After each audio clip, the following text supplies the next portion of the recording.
Hello tout le monde et bienvenue dans ce nouveau vlog. Je le commence dans la voiture parce qu'Elio est en appel dans l'appart et donc j'ai fait de la voiture mon nouveau QG. Aujourd'hui c'est un vlog totalement éclectique, il y a de la neige, du shopping, de la lecture, bref plein de trucs et ça me représente totalement. Je vous laisse découvrir cette vidéo, j'espère qu'elle vous plaira et n'hésitez pas à me mettre un petit like. On a fait nos décos de Noël avec Elio il y a quelques jours et du coup j'avais envie de vous présenter ça. Mais avant, aujourd'hui on est jeudi 21 novembre et c'est une journée super spéciale parce que il a neigé. Et alors, je sais pas si vous allez voir, alors il y a Blue qui est en mode observation de Pi et tout ça, mais il a neigé. J'ai pris plein de vidéos, donc je vous les mettrai certainement après pour que vous puissiez voir un petit peu, parce que là c'est déjà en train de fondre, sniff, mais il a neigé et c'était trop bien, donc voilà, ça fait vraiment ambiance féerique et tout, ça change de la grisaille, parce que la grisaille c'est méga déprimant je trouve. Par contre, dès qu'il neige, tout de suite c'est féerique, c'est magique, ça réveille l'enfant intérieur, donc voilà, je vous mettrai des petites images que j'ai prises tout à l'heure.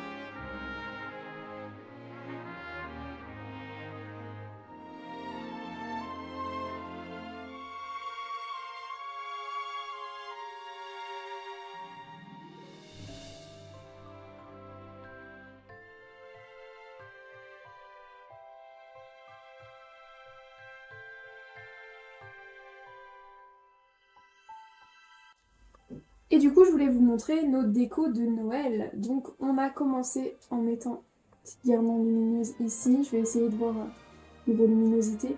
Donc on a mis une guirlande lumineuse et je vais y arriver, et une guirlande normale qui remonte jusqu'ici avec une autre guirlande.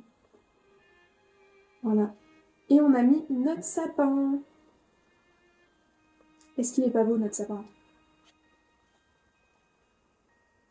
Je suis absolument fan de Noël et Elio c'est encore pire, donc je peux vous dire qu'on a mis les décos dès la mi-novembre. Du coup ensuite au-dessus de notre baisiterie on a mis cette petite guirlande et on a prolongé avec une guirlande en mode sucre d'orge que je trouve trop émue et on a mis une petite guirlande comme ça au-dessus de la porte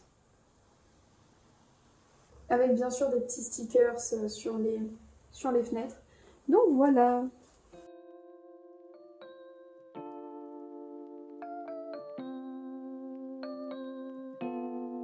J'ai fait du shopping et je voulais vous montrer mes petites trouvailles. Je suis archi fan. Alors, j'ai été chez Bershka, tout ce que je vais vous montrer vient de Bershka. Et j'ai trouvé en premier cette magnifique écharpe. Ça fait tellement longtemps que je vois plein de gens se balader avec des écharpes comme ça et que j'ai trop envie de m'acheter la mienne. Parce que ça rajoute de la couleur. Parce que clairement, avec les manteaux et les bonnets, tout ça, on est tous en noir et je trouve ça ultra triste. Donc voilà, elle est super douce, un truc de fou. Et il y a cette petite inscription dessus, voilà, avec des petits froufrous. Je suis fan, fan, fan, fan. Ensuite, j'ai trouvé un premier pull qui est peut-être en fait un gilet, puisqu'il se zippe au milieu. Un pull un peu type côtelé, mais c'est vraiment ultra doux aussi. C'est vert, donc qui fait partie de mes couleurs. Je sais pas si vous vous êtes branché colorimétrie et tout ça par rapport au visage et tout, mais j'avais essayé de faire les miennes et vraiment le vert c'est une valeur sûre. Deuxième pull qui est également dans les tons verts et qui est rayé, qui fait un peu effet laine mais qui n'est pas en laine, parce que je suis allergique à la laine. Et du coup il est ultra confortable, il est même il est fendu sur le côté pour pouvoir le rentrer dans le pantalon plus facilement. Je trouve ça super pratique. Et les deux sont méga chauds. C'est une folie. C'est super chaud. C'est génial pour cette saison. Et alors, mon petit craquage, je vous le dis, ça fait des années que j'en voulais. Des bottes. Oui. Oui, je suis un peu en retard peut-être à la mode, mais ça fait des années que je voulais des bottes en cuir à talons comme ça. J'en avais eu des similaires mais en mode bottine avec des talons un petit peu moins grands et c'était mes chaussures préférées mais on les a piquées, merci ma coloc. Donc c'était clairement l'excuse pour acheter une nouvelle paire et là je les ai vues dans le magasin, j'ai flashé dessus, vraiment. Et je me suis aussi acheté des petites boucles d'oreilles, cette version là et une version un peu plus... avec une version un peu plus petite. Donc voilà, des basiques, mais qui me manquaient, donc clairement je suis trop refaite. J'ai maintenant pour mission de trouver une jupe à porter avec ces bottes, parce que je vais clairement pas avoir des bottes aussi magnifiques sans jupe à mettre avec. La mission maintenant c'est de trouver une jupe qui n'est pas trop courte, qui est assez confort, donc je vais essayer de trouver ça dans les magasins autour de chez moi, je vous emmènerai et je vous montrerai tout ça. Voilà, j'avais tout simplement envie de vous partager mes petits achats, et maintenant on va passer à la suite de la vidéo. Comme ma vidéo sur la lecture vous a beaucoup plu, j'avais envie de vous parler de ma lecture du moment qui est Absolue de Margot de Seine. C'est vraiment un livre incroyable et il est ultra spécial pour moi parce que en fait je suivais cette autrice déjà quand elle était en train d'écrire son livre et qu'elle était en procédure d'édition et tout ça. Enfin voilà, je me souviens encore de 2022 où elle était en train d'écrire son roman, ou du moins de le terminer et d'écrire les autres. Donc c'est une trilogie et qui est vraiment incroyable. Non mais par contre la qualité de cette édition est juste folle. C'est une édition un peu rigide et il y a une illustration et tout ça, c'est vraiment vraiment fou.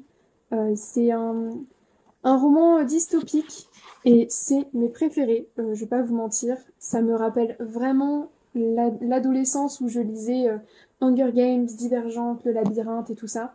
Et j'ai vraiment eu la même vibe qu'un roman je sais pas, d'un groupe de jeunes qui vivent dans un centre commercial. Et c'est, je vous le mettrai ici peut-être si je retrouve la couverture. Je crois que ça s'appelle Seul au monde, il me semble. Et c'était trop bien et ça me fait vraiment penser à ça aussi. Donc voilà, c'est vraiment un mélange entre Le Labyrinthe, Hunger Games, tout ce genre d'univers-là. Et c'est absolument trop bien. Donc là, je suis actuellement à la page 119 et franchement, je suis accro. Genre, c'est horrible. Je l'ai acheté hier. Je suis addict. Ça se lit super vite. C'est super bien écrit. Ces dialogues sont vraiment trop ouf. Ils sont ultra légers et en même temps très marrants. Et très impactants en fait parce que elle écrit super bien les différentes façons de parler des personnages et tout ça. Donc c'est ultra cool. Et en plus, l'histoire est folle. Je veux dire, je suis à la page 119. Il s'est déjà passé tellement de trucs. J'ai horreur des livres où on doit attendre 100 pages avant qu'il se passe un incident ou un événement. Là, c'est vraiment de A à Z, il se passe des trucs. Ça commence par de l'action et ça, je trouve que c'est vraiment génial. Donc voilà, je voulais vous partager ma petite lecture du moment et vous le recommander vivement si vous ne l'avez pas encore lu parce que franchement, il est juste incroyable. J'ai aussi commencé à lire La 9e maison de Leigh Bardugo et j'avoue que je suis un peu mitigée pour l'instant. Oui, je lis plusieurs livres en même temps, ça c'est vraiment un truc d'ascendant Gémeaux. Vous inquiétez pas, j'ai genre 4-5 livres en cours en même temps, ça dépend du mood dans lequel je suis. Mais j'avoue que depuis que celui-ci est arrivé, j'en lis plus qu'un seul. Je suis devenue addict. Mais vraiment, Leigh Bardugo, c'est le premier livre que je lis d'elle, donc j'ai pas du tout l'habitude de son écriture. Et La 9e maison, c'est une histoire... Alors je suis qu'au tout début, hein. C'est une fille qui est dans un campus universitaire et qui voit les morts. Donc j'étais intriguée par l'histoire et en même temps, là, plus ça avance, plus je me dis mais où est-ce qu'elle va en venir avec ça? Et surtout que j'ai lu, je pense, une 50aine de pages et qu'il ne se passe pas grand-chose. Il y a énormément de lieux, de prénoms qui sont inconnus. Enfin, ça fait énormément d'informations à assimiler, donc c'est un peu dur à vraiment, pour l'instant, suivre en fait tout ce qui se passe parce que c'est un campus universitaire américain, c'est un truc de ouf. On dirait une ville entière tellement c'est grand et et du coup, ça rend un petit peu la lecture compliquée, je trouve, à certains endroits. Pour l'instant, l'histoire m'intrigue, mais j'ai pas ce truc que j'ai par exemple avec Absolu, où j'ai envie de tourner la page tout le temps, où j'ai envie d'y revenir, où j'ai envie de savoir ce qui va se passer. Vraiment, depuis que Absolu, j'ai commencé à le lire, je n'ai pas pensé une seule fois à continuer La 9e maison. Ça m'a pas donné envie d'aller plus loin, alors que Absolu, oui. Donc c'est pour ça que c'est vraiment un super bon roman, et que je suis trop contente de lire ce livre. Et, et La 9e maison, pour l'instant, je suis un peu mitigée. J'arrive pas trop à savoir si j'accroche ou si j'accroche pas. Parce que j'avoue que l'ambiance est un peu glauque et sombre. Alors j'adore les thrillers et j'adore les livres d'horreur et tout ça. Mais pour l'instant, il y a un truc qui manque. J'ai pas le truc qui fait que j'ai envie d'y revenir et tout ça. Donc je pense qu'il faut que je m'accroche et que je continue. Mais j'avoue que j'ai du mal avec les livres qui commencent très très lentement, où il se passe pas grand chose. Ou alors quand on est dans une début de trilogie par exemple, le premier roman où c'est une introduction quoi aux deux autres. Ça vraiment c'est un truc qui m'insupporte en tant que lectrice. J'ai trop du mal à passer à travers le livre du coup.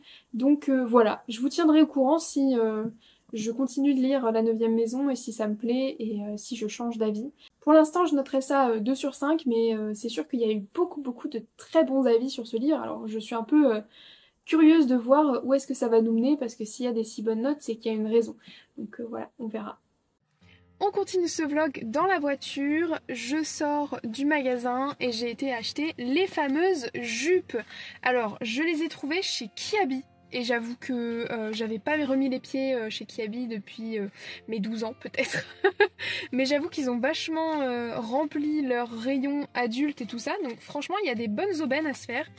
Voilà, Kiabi, si vous voulez une sponsor, c'est avec plaisir. Bref, j'ai trouvé cette petite jupe en jean. Je vous ferai des plans de coupe, ce sera mieux. Mais j'ai trouvé une petite jupe en jean toute mimi, qui est vraiment super confortable, et c'est un peu ce que je redoutais avec la jupe en jean. J'avais peur que ce soit très rigide et que du coup je sois pas à l'aise dedans. Et même si elle est un chouïa courte et que du coup je vais certainement envisager de mettre un short en dessous, elle est quand même ultra mimi et je l'adore.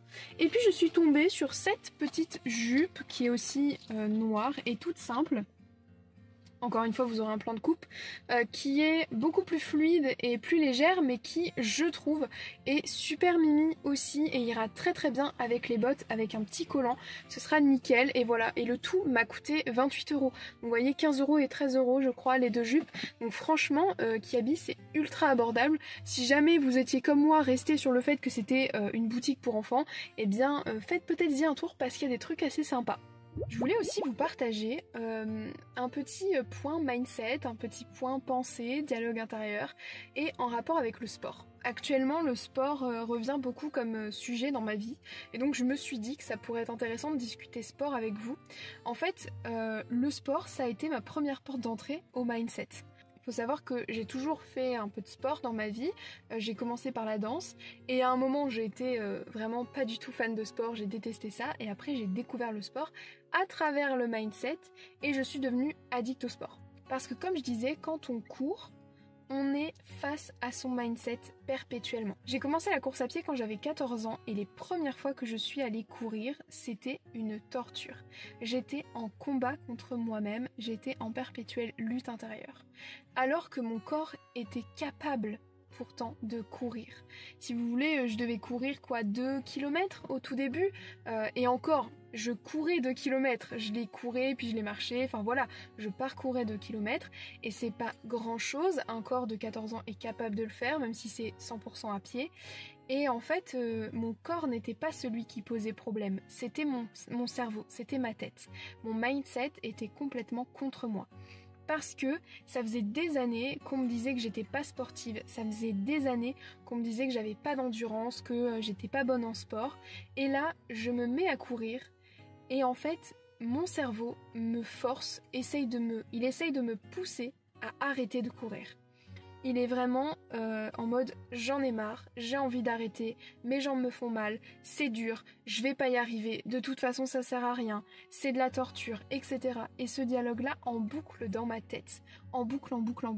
Et on remarquera que ce dialogue-là, on peut l'avoir ailleurs que dans la course, on peut l'avoir dans notre sphère professionnelle, on peut l'avoir dans notre sphère familiale, dans notre sphère sentimentale.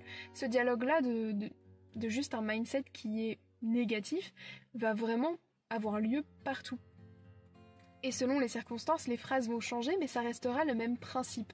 On est nul, on va pas y arriver, ça sert à rien, j'ai envie d'arrêter, j'ai peur, j'ai mal, etc. Et en fait, c'est à ce moment-là que j'ai découvert l'importance de mon cerveau. Parce que à ce moment-là, je commence à courir, je me dis ce genre de choses. Vraiment, je fais des performances, mais qui sont pourries. Je cours très mal, je cours très peu longtemps, etc. Et ça me demande une énergie de dingue.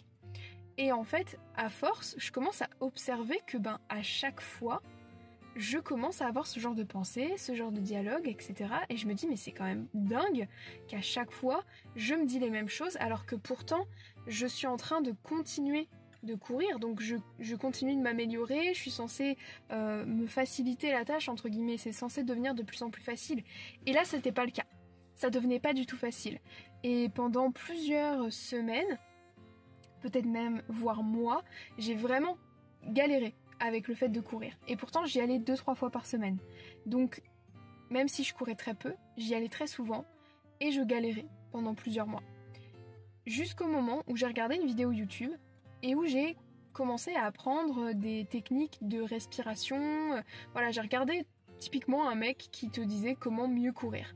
Et donc là j'ai regardé ça, j'ai appris à respirer, à placer mes pieds, etc. Ma posture, se relâcher, Donc je me suis dit, bah voilà, c'est bon. Là je vais vraiment mieux courir, je vais pouvoir avoir une meilleure performance en fait. Je vais pouvoir aller plus loin ou aller plus vite, etc. Bref, mes courses vont s'améliorer. Et aucune différence. Ma respiration est meilleure, ça c'est sûr. Mais par contre, je ne cours pas plus longtemps, je ne cours pas plus vite. Et surtout, je me sens toujours en lutte complète, en combat avec mon mental. Je sens que chaque pas en fait est compliqué, j'ai l'impression que c'est une épreuve. Et du coup c'est ultra drainant. Et pourtant, même si j'ai l'effet de l'endorphine et que j'ai plein d'énergie qui vient après, pendant l'effort, c'est un calvaire. Et donc, très franchement, si ma volonté de courir avait pas été due à une volonté de perdre du poids, une volonté de me remettre en forme et tout ça, et que bon, c'était un peu basé sur des TCA et des volontés qui sont pas alignées, franchement, je pense que j'aurais arrêté, parce que j'avais pas envie d'y retourner. Qui a envie d'aller se torturer volontairement? Donc voilà, c'est clair que ça ne m'aidait pas du tout. Et c'est à ce moment-là que j'ai essayé de changer ce que je me disais intérieurement. Je me suis dit, bon, ok, maintenant je vais essayer de parler à cette voix dans ma tête qui me dit que je vais pas y arriver. Et là, j'ai 14 ans, hein. Vraiment, je n'y connais rien au mindset, je n'y connais rien au fonctionnement de notre cerveau, à la neuroscience et tout ça. Et je me dis, bon, je vais commencer à lui parler. Et du coup, à chaque fois que j'avais des pensées négatives, donc je sais pas, j'ai mal, et alors ? Je venais lui répondre. Et alors, j'ai mal, mais c'est parce que j'ai envie d'être là, j'ai envie de courir, je vais pas y arriver. Qui dit que je vais pas y arriver? Je suis déjà en train de courir, je suis déjà en train de le faire.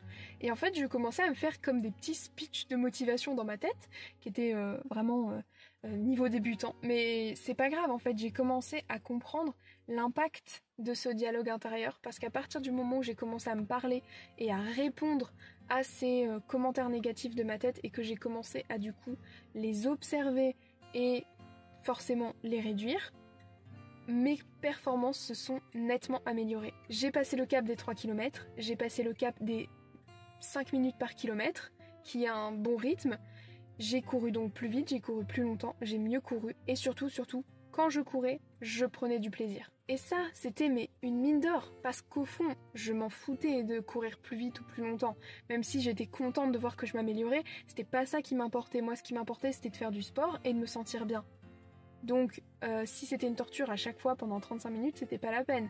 Là, j'améliorais nettement mes performances et j'ai clairement vu la différence à partir du moment où j'ai commencé à me parler et à regarder, à observer ce dialogue intérieur et à en prendre conscience. Et c'est à peu près au même moment que j'ai commencé à entendre tous les coachs sportifs dire ton plus gros ennemi c'est ton mental et tout ça, ton corps est capable, c'est ton mental qui te dit que t'es pas capable, tout est dans la tête, etc. Et même si maintenant j'ai beaucoup de recul et je suis surtout très neutre par rapport à tout ça, j'ai pas envie de diaboliser mon cerveau, j'ai pas envie de diaboliser mon mental, c'est pas du tout le but, c'est pas notre ennemi, c'est notre protecteur, c'est pas du tout la même chose.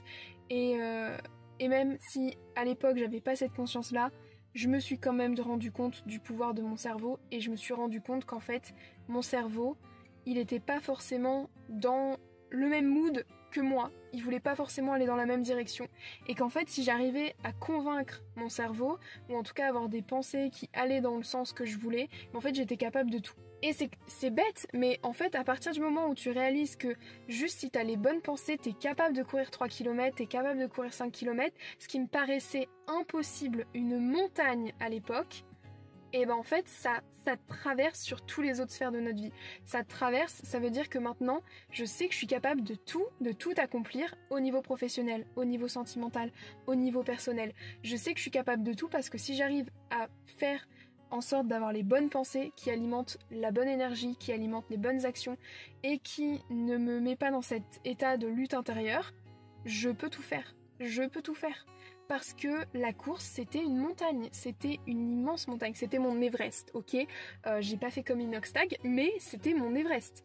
Et je pensais vraiment honnêtement que c'était impossible. Je pensais que c'était pas pour moi, que j'allais jamais réussir à courir, et j'ai couru pendant 5 ans quand même. Je pensais sérieusement que je n'allais jamais réussir à courir 3 km d'affilée. Et je l'ai fait. Je l'ai fait parce que j'ai travaillé mes pensées, j'ai travaillé mon mental, j'ai travaillé mon mindset. Et c'est exactement pareil sur tout ce qui va être pro. Je veux dire, si j'avais écouté mes peurs au moment où j'ai lancé mon entreprise, je me serais jamais lancée et évidemment, j'aurais échoué parce que nos pensées créent notre réalité. Donc tout ce qui va être performance sportive, même au niveau de la musculation par exemple, tout ce qui va être les autres sports, hein, le pilates, le yoga, la danse, tout type de sport, notre dialogue intérieur va être fondamental. Fondamental. C'est ultra important quand on est fan de sport ou qu'on a juste envie en fait de faire du sport et que ce soit efficace et qu'on se sente bien pendant qu'on le fait, de travailler son mode de pensée.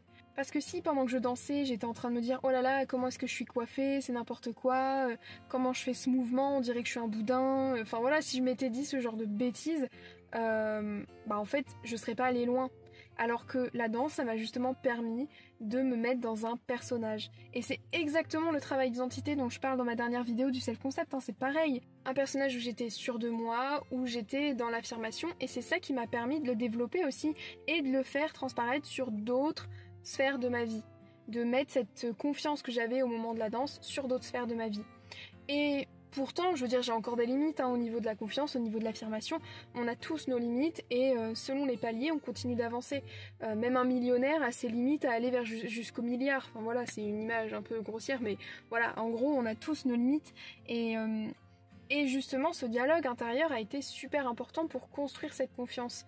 Si j'avais pas entretenu ces pensées et que j'avais laissé... Si j'avais pas entretenu des pensées soutenantes comme ça et que j'avais continué à entretenir des pensées qui me jugeaient, qui me critiquaient, qui étaient contre moi, etc. et qui remettaient en doute perpétuellement mes capacités, j'aurais jamais pu obtenir le niveau que j'avais, peu importe dans quel sport c'était d'ailleurs, la course, la danse, peu importe. Et j'ai aussi fait beaucoup de musculation, et dans la musculation, il y a un truc, enfin le fitness, bref, voilà, aller à la salle quoi. Il y a un truc qu'on dit vachement, c'est muscle to mind connection. Et c'est la connexion muscle-esprit, muscle-pensée. Et ça aussi, ça a bien confirmé le travail de notre dialogue intérieur. Parce qu'en fait, quand on fait le mouvement, donc mettons qu'on fait un squat, il faut qu'on pense à nos muscles qui travaillent. Si on concentre notre pensée sur nos muscles, qu'on pense à les sentir et à les acknowledge, genre prendre conscience de nos muscles en train de faire le mouvement, on a une performance et un gain musculaire qui est exponentiel, qui est plus grand quoi. Donc clairement, ça c'est aussi un truc qui m'a mis sur la piste que le mindset, ça améliore vraiment les performances physiques et la musculature. Parce que je le sens bien que quand je fais par exemple, je sais pas, une série de 10 squats, si je garde le même poids, mais que la première série, je fais pas du tout attention à mes muscles, j'y pense pas, je suis en train de penser, je sais pas, à ma liste de courses de demain, et que sur la deuxième série, je suis concentrée à sentir et à penser à mes muscles qui sont en train de travailler, je vais déjà vachement plus douiller dans la deuxième, mais par contre je vais avoir des gains musculaires qui vont être plus grands. Je vais sentir que mes performances sont améliorées. Je vais douiller, mais je vais aller jusqu'au bout. Peut-être que dans la première série, je vais pas forcément aller jusqu'au bout, ou alors je vais avoir l'impression de ne pas avoir travaillé. Vraiment, ça améliore concrètement les performances, et c'est quelque chose que je trouve super intéressant d'ailleurs. Et ça amène en plus finalement un côté un peu loi de l'attraction qui dit que là où on concentre notre énergie, notre attention, eh bien l'énergie grandit. En fait, si on pose notre attention sur nos muscles, c'est nos muscles qui vont prendre le plus de notre énergie et donc c'est eux qui vont grandir entre guillemets. C'est-à-dire que si je fais des squats mais que je pense à ma liste de courses, ce n'est pas sur les squats que j'envoie le plus d'énergie, donc c'est pas ça qui va avoir le plus d'énergie en retour à me rendre. C'est pas ça qui va avoir le plus d'impact dans ma réalité. Si je pense à ma liste de courses, c'est ça qui va prendre le dessus. Et donc, pareil, si on va plus loin, ça veut dire que qu'est-ce qui va me donner de l'émotion? C'est ma liste de courses et pas le sport. Donc on réduit certainement notre bénéfice, notre bénéfice du sport au niveau hormonal, au niveau émotion, bien-être, etc. En étant vraiment concentré, focus sur ce qu'on fait pendant le sport, on double l'impact positif en fait. Bon, c'est des chiffres que je vous donne qui sont pas du tout basés sur une recherche ou quoi que ce soit, hein, vraiment juste sur mon expérience et mon ressenti personnel. Donc la prochaine fois que vous ferez du sport, pensez à ça, au fait que votre dialogue intérieur, c'est simplement votre mental qui essaye de vous protéger d'un danger. Donc s'il vous critique, s'il vous juge, etc., il veut juste vous protéger. Rassurez-le, dites-lui que en fait c'est ok, que vous allez y arriver à courir les 3 km, que vous êtes capable. Et puis pensez, si vous faites du sport dans la salle de sport, à penser à vos muscles quand vous faites le mouvement, parce que du coup vous allez connecter avec vos muscles et vous allez améliorer vos performances. Si vous voulez travailler avec moi, le lien est dans la description, je vous laisse aller regarder ça. Il y a aussi mon Instagram et les coffrets bougies astro si vous voulez vous en offrir un ou en offrir à quelqu'un d'autre. En tout cas, on se retrouve dans la prochaine vidéo. D'ici là, prenez soin de vous et à très vite. Bye!